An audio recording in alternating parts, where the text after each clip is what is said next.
you and I.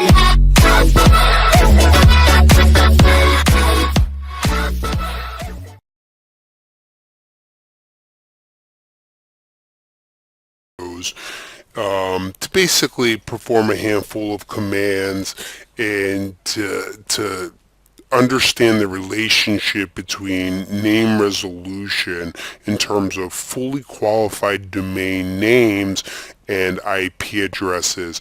And we're going to see how the responses from the server can change as you do this over and over and over again. We're also going to talk about the differences between authoritative answers and non-authoritative answers. Authoritative means that it actually comes from the name server that you already have specified, and a non-authoritative answer comes from somebody else's name server.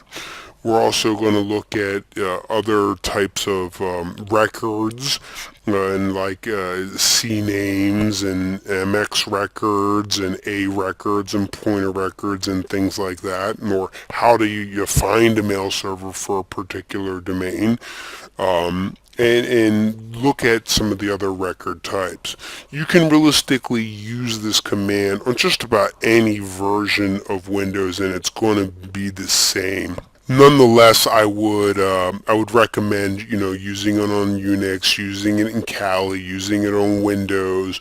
But we're just going to take a couple minutes here, and we're going to learn DNS inside and out. So the first thing that I want you to do is open up a command prompt and type in nslookup.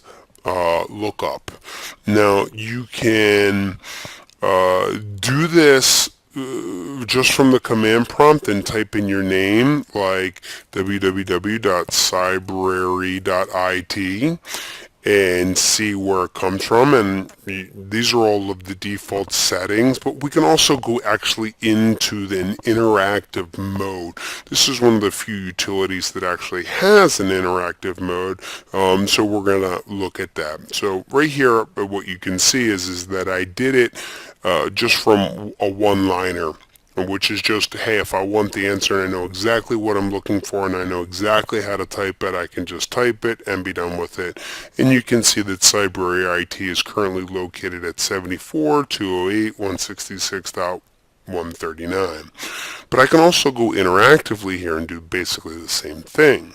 So I can do ns lookup, hit enter, and then I can just type it, www.cybrary.it, and you can see that the answer for the most part looks exactly the same, except you can see that my terminal prompt right here is just a caret sign, where before it was at C:\\. So I'm still in interactive mode. So let's go ahead and type help and see what we can see here. So you can see the basic construct of the command, name 1 and name 2. I can set particular options. I particularly like the set type is equal to X. This is good because this talks about all of the different record types that you would likely to be using. So, for example, it talks about A records, which is your host name resolution, or any means all of them, or C name if there's an alias, or MX record if you're looking for the mail server, or NS for who are the name servers, or PTR records, which is the exact opposite of an A record. In the A record, you're looking for a name to IP. In a PTR, you're looking for an IP to name. I can also do a start of authority or look at service resource records. Mostly service resource records are more valuable inside when you're interrogating an internal company's DNS as opposed to externally, but nonetheless it's still helpful to try that. I can also do the server. I can actually specify the server that I want used. So that's pretty common. And I can also list out all of the domain records. And that's a very helpful option too, because if I can do a zone transfer, then basically an ls-d from a particular domain works really, really well. I typically use the ls-d option when I'm interrogating an internal company's DNS records as opposed to an external name server. So let's go ahead and start looking at this. Now, first thing we'll do is we'll do a set type is equal to A, which is more likely the default anyway, and you just hit enter and it comes back, and now I've got that parameter set. So now I can just type www.cybrary.it again, and you can see that the response basically looks the same. But what we're going to do here is change some of these record types. So if I change the type is equal to MX, you get the command prompt back, and then I basically hit the up arrow and hit my record again, and notice that my results change, and that's the important one. And you can see that I'm basically hitting, a home router here that's located at 1.1, which is pretty much the same for everybody. I love it when people try to gray out this information. I'm like, it's pretty much the same for everybody, so there's no sensitive information here being disclosed. But my answer was non-authoritative because I basically asked my name servers as opposed to the name servers on the internet. So it says Cybrary IT, canonical name, also known as, so there's another name, an alias here, cybrary.it, and the mail server, it's got a preference of 0, and then the exchange, the mail exchanger is cybrary-it.mail.protection.outlook.com. Denoted here, so right away I can basically start getting a little bit of reconnaissance. Nothing really game changer here in terms of showing anybody's hand of cards, but I can still, you always want to know what the responses are, and does that tell you information. And I'm basically just reading the results as they come to me here, and I'm just interpreting them, not particularly looking for any one thing. So let's set the type using another type. Let's do a set type is equal to start of authority, SOA, and then hit the up arrow twice, and you can see here that I've actually got a completely different response altogether. It's, again, non-authoritative because I'm asking my name servers, but I was still able to pull the record.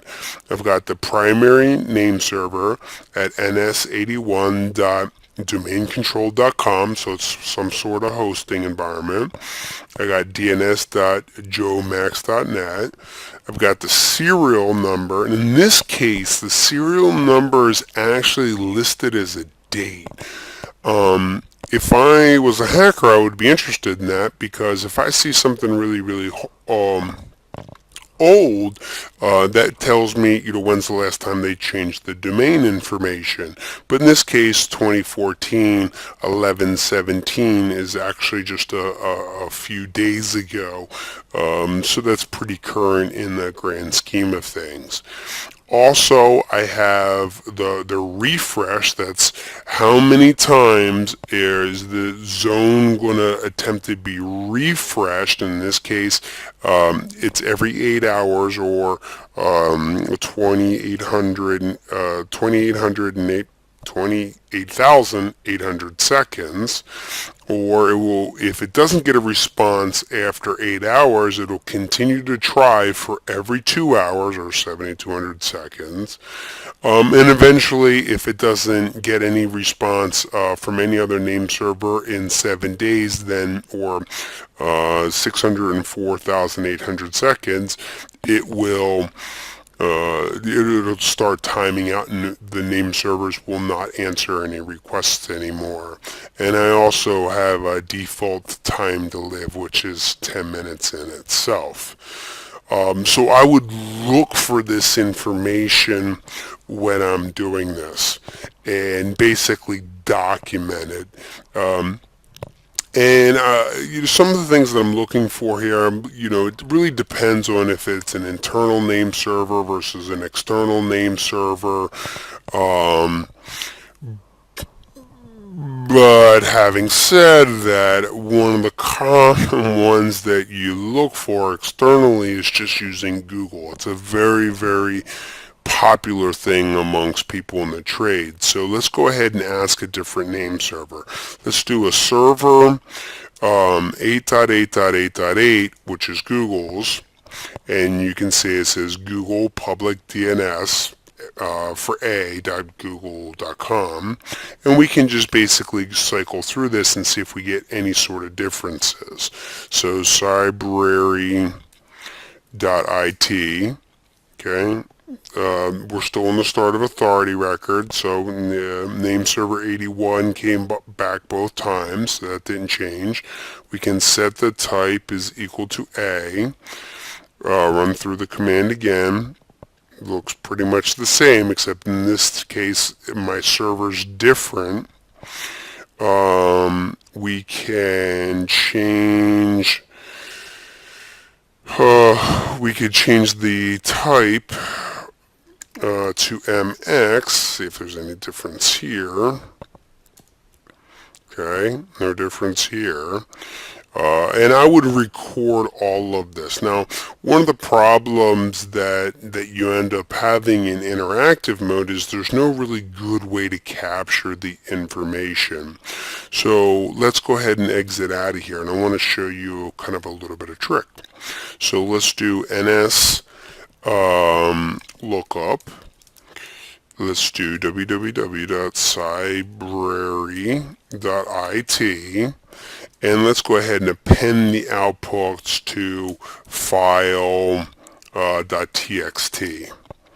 And basically the command runs, it says non-authoritative answer, and then I'll do a notepad file.txt, and I can see that the response actually got dumped to my file. Now, the advanced way to use this utility, especially for documentation purposes, is I run this all from a single command line and then just keep appending to the file. And what I mean by that is, in this case I did file.text, but you notice I used two greater signs right here. This appends. If I use a single greater sign, then it just replaces. If I use a double, then it appends. So if I continue to go through here and set the type a little bit differently, let me go in here. So I'm going to go into interactive mode, nslookup. I'm going to set type equal to mx, and then I'll exit out and then do the same thing again, nslookup www.cybrary.it and append that to file.txt. I'll close out of that file so I can open it back up, and now you can see that it appended the results to the file, and that's definitely more of the advanced options that you're likely to have. So the takeaway here, let's go ahead and summarize. Let's go ahead and clear our screens, and let's do an nslookup and then do a help. Okay, so it's the name in which you apply. That would be the cybrary IT in this example. We can set particular options. What we did was set the particular types. We looked at start of authority records, host records, mail records. We could have also done name server. If I wanted to get an authoritative answer, I could have specified that specifically, and then I could actually set the name server here using the server space, the name of the server you want, and then I could also list the ls tac d for a particular server, and that would basically pull any of the records that it possibly could get from that destination. So that's it. Know the record types, know the differences between authoritative versus non-authoritative, and learn to use this on multiple systems, particularly Windows and Unix, because those are going to be more than likely the places where you're going to spend the most time here.